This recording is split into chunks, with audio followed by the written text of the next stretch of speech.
During the final fill of the transmission, this happened. My friend and I ended up completely covered in oil. What an oily day it turned out to be. Unfortunately, we didn't have any spare clothes, and the transmission temperature was rising quickly. We had no choice but to continue with the filling procedure and accept our fate. Great.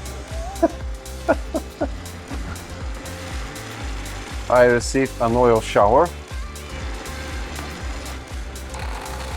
Transmission is filled with oil. I have to close the plug.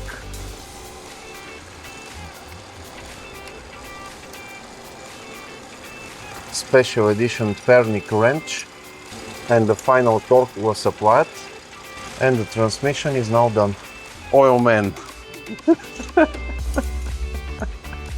Let's clean the transmission.